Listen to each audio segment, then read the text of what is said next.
اللہ الرحمن الرحیم۔ شروع اس اللہ کے نام سے جو رحمان بھی ہے اور رحیم بھی۔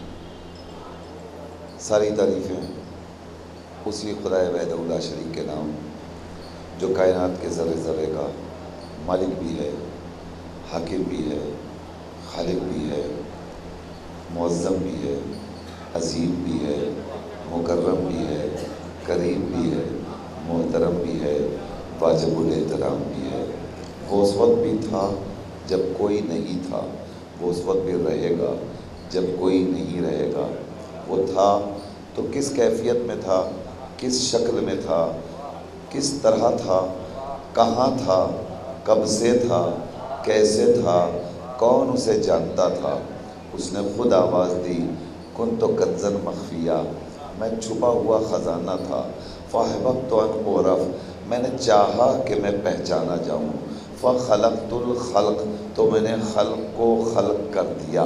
ساری کائنات پروردگار کی عبادت کے لیے خلق ہوئی ہے، مگر اس عبادت کو ایک صلوات پڑھ دیں آپ۔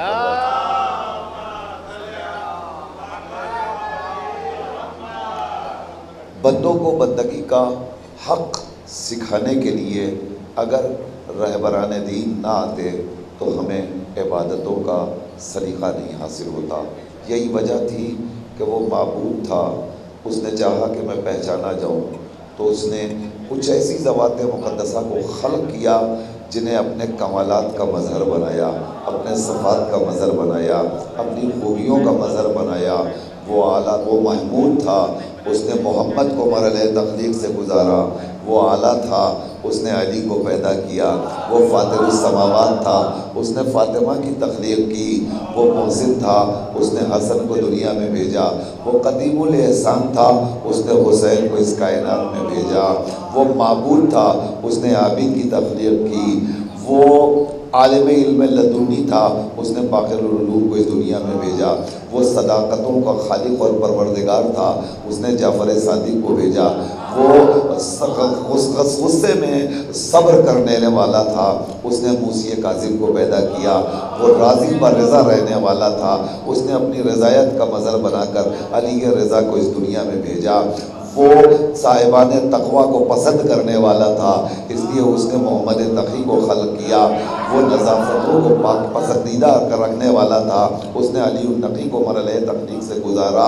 وہ تمام تر شان و شوکت کا مالک و مصداق تھا، تو اس نے امام عسکری کو ان تمام صفات کا مظہر بنایا۔ اور وہ وجود رکھتے ہوئے بھی دنیا کی نگاہوں سے غائب رہنے والا تھا، لہذا اس نے اپنے اس مظہر کمال کا مظہر بنا کر ساکن غیب کو پسے پردے غیب رکھ کر دنیا کو بتا دیا کہ یاد رکھو، ہم جسے بنا کر بھیجتے ہیں وہ رہتا بھی ہے اور نظر بھی نہیں آتا ہے۔ اب تم دھوکے میں نہ آنا، اب تم پس و پیش میں نہ پڑنا کہ ہے تو دکھائی کیوں نہیں دیتا۔ یا تو وجود خدا سے انکار کر دو یا امام وقت کے غیبت کا اقرار کر لو۔ آئیے حضرات، ہماری یہ عظیم الشان محفل جسے ہم عباس ڈے کے نام سے جانتے ہیں، بڑی عظیم الشان ہے اور گزشتہ کئی برس سے بڑی پابندی کے ساتھ انعقاد پذیر ہوتی چلی آئی ہے، اور آج بھی ان تمام تر شان و شوکت کے ساتھ اور آب و تاب کے ساتھ منعقد ہو رہی ہے۔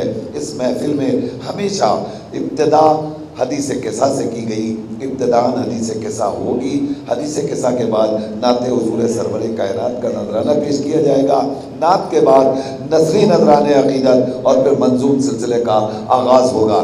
آج ہماری محفل میں جو محترم شخصیتیں تشریف فرما ہیں، اس میں عزت مآب حجت الاسلام والمسلمین عالی جناب مولانا جعفر علی صاحب قبلہ ہمارے درمیان موجود ہیں، جو خطیب جشن کے طور پر ہیں۔ انشاءاللہ آپ حضرات ان سے اس مستفید ہوں گے۔ شعراء کی فہرست بڑی محترم اور معتبر شان ہے، جس فہرست کی ابتدا استاد فن حضرت جرار اکبر آبادی سے ہو رہی ہے۔ ظاہر ہے کہ وہ فہرست کتنی معتبر ہوگی اور کتنی مستند ہوگی۔ ہمارے درمیان موجود ہیں جناب جرار اکبر آبادی، اس کے علاوہ محترم جناب نفیس حلوری بھی تشریف لا چکے ہیں، جناب ڈاکٹر افہام اترولوی موجود ہیں، محترم جناب اسد نقوی نصیر آبادی تشریف فرما ہے، جناب عامر فیض آبادی موجود ہیں، اور جناب عارف اکبر آبادی۔ ان تمام محترم مہمان شعراء حضرائے کرام کو آپ کو سماعت کرنا ہے۔ تھوڑی سی تبدیلی ہوئی ہے، لیکن اگر آپ کی سماعتیں متحمل ہو جائیں اور آمادہ ہو جائیں تو یہ سلسلہ شاید بہت بہتر ثابت ہوگا۔ ہمیشہ اس محفل کی ابتدا 10 بجے شب سے ہوا کرتی تھی، آج اس محفل کو 10 بجے شب تک ختم کر دیا جائے گا۔ اسی لیے قبل مغربین محفل کا باقاعدہ آغاز ہو چکا ہے۔ ہم آغاز جشن کے لیے گزارش گزار ہیں حجت عزت مآب علی جناب مولانا علی گوہر صاحب قبلہ سے کہ وہ تلاوت حدیث قصہ سے اس نورانی محفل کا آغاز فرمائیں۔ مولانا موصوف رونق مسند ہیں، آپ تمام حضرات سے گزارش ہے کہ حدیث قصہ کی تلاوت کے آغاز کے لیے بلند ترین نعرہ صلوات ارشاد۔